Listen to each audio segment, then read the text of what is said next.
Hi guys, welcome back to another video. Today we are going to be talking about saving money in this Nigerian Japa economy. So for every typical Nigerian, the word Japa is no foreign concept, it's no foreign language. But for anybody who is not Nigerian and does not know the meaning of Japa, Japa basically means when you leave your country to another country in hopes of getting a better life. And in the past 3 to 5 years, Nigeria has seen a huge rise in the number of Nigerians who have decided to Japa from Nigeria because they feel Nigeria is no longer serving them, so they are moving to Europe, to America, to Asia, even to Yakut, where you would not think that you will find a black man. A Nigerian is there. Evidence is on YouTube. Go and check it out.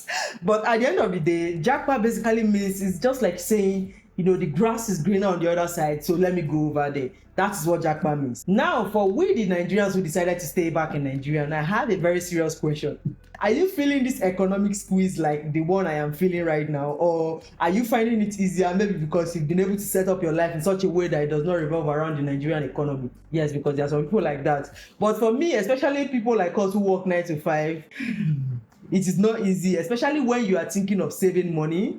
It is not easy to even survive, talk more of having some things left, because the cost of everything is going up. But then I can't say the same thing about your salary because it remains as stagnant as a stagnant water. But then what can we do? Like, this is where we have found ourselves, so we need to find ways to work around this situation. So today I'm going to break it down for you to show you exactly how I survive in this Nigerian Japa economy while still having a portion left for saving. Now, if you're new here, my name is Peace, and I'm just a girl on a journey to building financial freedom for myself while taking you along with me. So if you notice, I've curated the content on this page just to share with you everything I'm learning along my journey. No fluff, no jargon, just practical tips. So go and check it out. While at it, make sure to subscribe to the channel for more goodness and for more financial tips here and there. Now, my last video where I shared the real reason you are broke really resonated with so many people, to the extent that I had to do like a follow-up video to share with you practical solutions to help you take care of this situation, because I know I am not the only one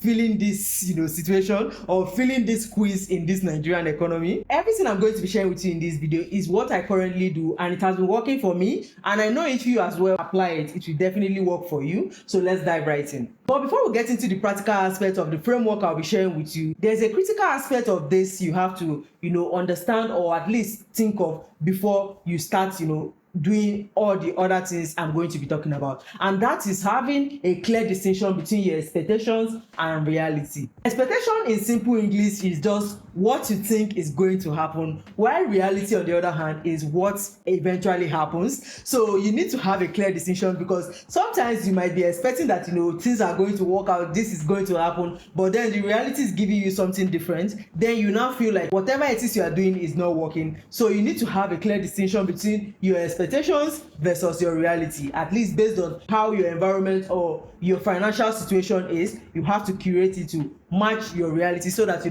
don't feel disappointed at the end of the day. So in this case, it is always important to set SMART goals. SMART now meaning being specific about your goal. You have to have goals that are measurable, they are achievable, they are realistic, they are time bound. When you have this on lockdown, you find that it is easier for you to achieve whatever it is you are trying to achieve. Now, to make it easy to set SMART goals, the first question you need to ask yourself is, what is my why? Like, why am I saving? Why do I want to save? Why do I want to do what I'm currently doing? Are you just watching this video because you want to watch it, or are you watching it because you want to learn practical tips that can help you save towards a particular thing? Whatever that thing is, you need to have your why, because answering this question will help you to decide what approach you are going to use to help you achieve your ultimate goal. It's just like how buying a phone now, maybe somebody is saving up to buy a phone. That kind of goal will be considered like a short-term goal, and which will be different from someone who is trying to achieve financial freedom after retirement, which can be categorized as a long-term goal. So knowing your why will help you to decide what approach you are to use to achieve whatever it is you want to achieve. And just like knowing your why, the second in the 5 frameworks is the attitude shift. Like, you need to have a complete attitude shift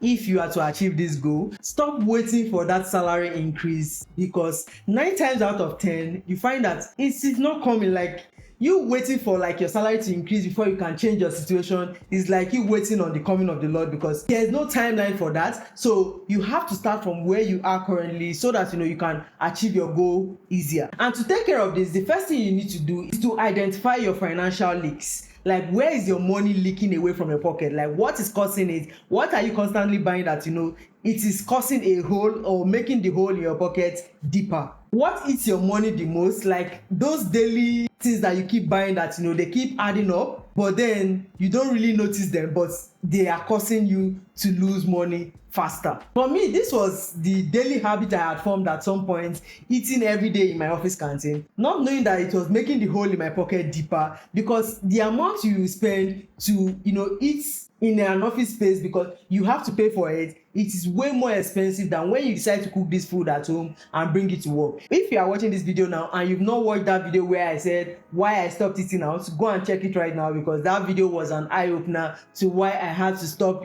buying food from my office canteen, because it was causing a huge hole in my pocket. And at first I did not really notice it because it was very convenient. I was always making excuses for myself, but then I had to come to a stop and ask myself, like, what am I really doing? Like, the money that I'm supposed to be spending to buy 2 weeks food, I can only use it to buy like 3 days or 4 days food max. So this one had to stop. I had to change that habit, or at least I had to find ways around it. The only thing I do now that makes it easy is that, okay, I don't buy food every single day, maybe like once in a week, just to have something different, instead of constantly buying food. If I was spending like 30,000 naira in a week to buy food, at least now I can save like 20,000 and maybe spend like 10,000, which is still a lot. Like, what am I eating? So you need to identify where your money is going to. For me, this was something that I had to change, and I had to change it fast if I were to save money in this current situation where I found myself in. So think about what your own personal leak is and block it.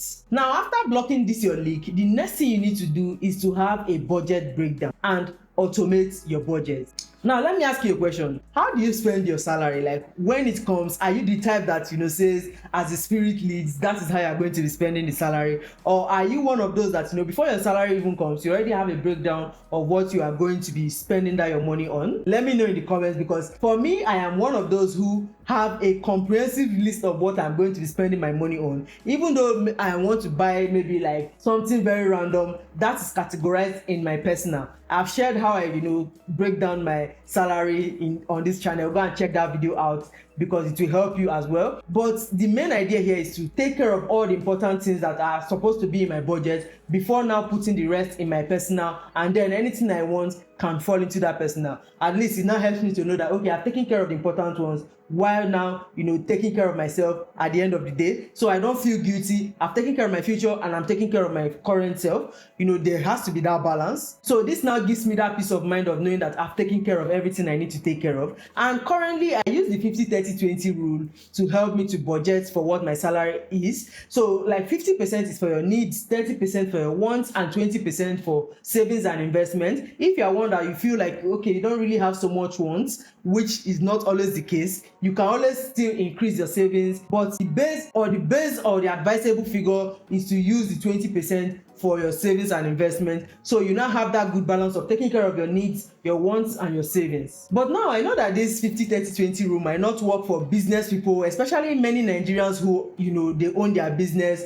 Not many people work the 9-to-5 route, especially in this Nigeria. So this 50-30-20 rule might not work for you, because your income is not constant. Maybe this month you get 1 million, next month you get 500,000. So the only way I can advise you to maybe portion your salary, at least based on what I've seen many people do who are business owners. I have an uncle who has built a company, like and he has been in it for 30 years. This is something I've seen him do, is to allocate your money to important things. Or if you decide that, okay, you want to still use the 50-30-20 rule to divide your money, you can always say, okay, that every single month you get maybe like 1 million naira. Then you can say, okay, you will use maybe 500,000 naira. You use the 50-30-20 rule on it, because that no matter what, the least money you get is 500,000 naira. Then you can apply this 50-30-20 rule on that 5,000, while maybe any other extra then you can decide to divide it however you want, maybe based on importance and all that. But for we salary earners, we know that every month it is like clockwork. We get the same salary. Like we said earlier,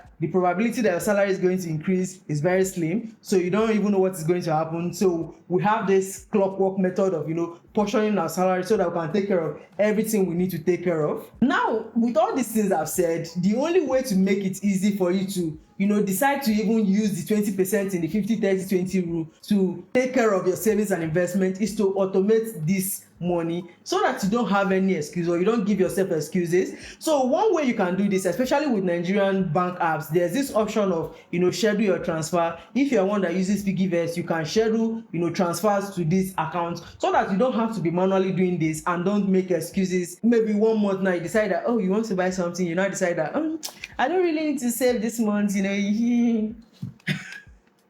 But to take care of this, you have to automate your savings, automate anything that needs to be automated so that you don't make excuses and skip 1 month. Because once you skip 1 month, it is very easy for you to skip the next month and the next month, and like that you have lost track of your what you've decided to do. So think about it. Automating your savings, having a budget in the first place, and then automating this your budget is a good way to go. And that is the third framework I use currently to help me to have a good balance between my needs and my savings, so that I'm not only doing one and leaving the other one lacking. But now let's say you have applied the 50-30-20 rule, you've decided to go with this method I've talked about. Another thing that can be setting you back is having unnecessary subscriptions and your utility bills that are strangling you, making you not to achieve that you want to achieve. This is one area of our finance that acts like that saying of he comes like a thief in the night. You have the subscription that you think you need, but you only use it once, but then you still pay the full subscription fee because it acts like clockwork. You don't really have any control over it, at least until you decide to end it. Or is it now the aspect of utility bills that they keep racking up and making you to spend much more money than what you're supposed to use, especially in Nigeria here, where NEPA now is no longer for the poor. Like even lights, to afford lights, especially if you're in band A, like we are suffering, we are going through a lot, even though the light is like constant, but the amount you spend on this is a lot. Now let me give you a short story. When I was doing my masters in the UK, I had an uncle who was in London, but I schooled in Nottingham, right? So I usually go and visit my uncle whenever I had like a short break. And one thing that my uncle was always making me do was off the lights. At this point I was thinking, is this my uncle this stingy that he's telling me to off the lights? Because where I was coming from, at least Nigeria, we did not really used to take offing lights very serious, or at least switching off the lights. This is what I mean when I say off. This is a Nigerian English. So it was when I came back to Nigeria and I moved out of my parents' house. I'm now staying alone that I realized what my uncle was teaching me. Now in this my current state, I am the one, no single bulb that is not in use should be on, because the utility bills can really rack up very fast and it is a fast way to deplete your savings. And just like this case of utility bills, it is the same thing with subscriptions that you have. Let's take Netflix for an example now. Not that I'm saying you should not subscribe to Netflix. If you are one that watches a lot of Netflix movies, why not? But if you are like me that once in a while, maybe like once in a month, I'll go and watch Netflix movie, because most of the time I love Korean dramas more, so I can download those ones and watch it. Even when I want to watch like a Korean drama on Netflix, it is not as much as the ones I download, because I find it more convenient. So it will be of no use for me to be having a Netflix subscription. So it is better I do maybe like a shared option with family, so that we contribute and buy a subscription, than saying that I'm having one full subscription to myself when I know that I don't use it as much. If you are one that you have so many subscriptions that you don't use as much, cut it down to the one that you need the most, not having all the subscription there whereas you are not using it and then you are constantly paying for it. Just like utility bills, you can also reduce the amount of power you are consuming by buying maybe inverter products, or not even buying a product that that you don't use as much. Like it is as simple as that. It's not like because everybody's saying that this thing makes your house aesthetically pleasing, you will not keep buying it. You can't even use your money to do what is supposed to bring value to your life, because you are using it to spend only on subscriptions and utility bills. He who has ears, let him hear. Now at the end of the day, all these things I'm saying will be meaningless if you don't do this fifth one I'm about to share with you right now, and that is finding ways to earn more money. Like, you see, everything I've told you right now, or the first 4 frameworks I've told you that I apply, will be useless if you are only depending on one source of income. You need multiple sources of income. At least you have to leverage your skills. What do you know that others don't know that you can leverage to make more money? Like for me now, I said I work 9 to 5, right?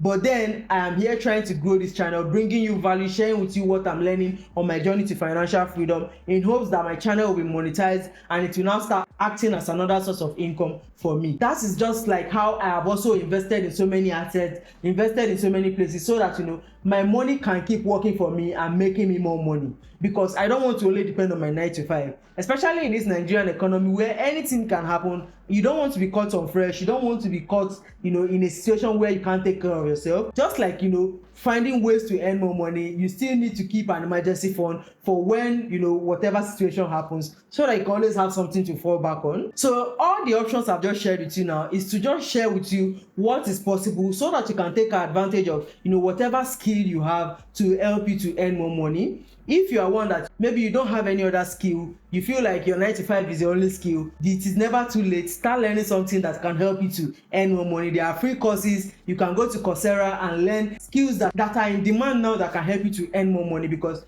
if you are focusing on only one salary, it will be harder for you to achieve everything I've said. Remember that saving in a tough economy is not about making your life miserable. It's about giving yourself financial peace of mind. Start small, be consistent, and don't be afraid to adjust your budget as you go. So next week, I'm going to be sharing my step-by-step guide on how to pick stocks as a Nigerian, especially for beginners. So you don't want to miss that. You might want to turn on your notification so that you're alerted whenever I post, and make sure you're subscribed to this channel for more tips, practical tips that can help you on your journey to building wealth. Now, let me know in the comment section, what is your biggest financial challenge right now? I would love to hear from you. Put it down in the comments, put down your suggestions, let me hear your thoughts, and I'll see you guys in my next one.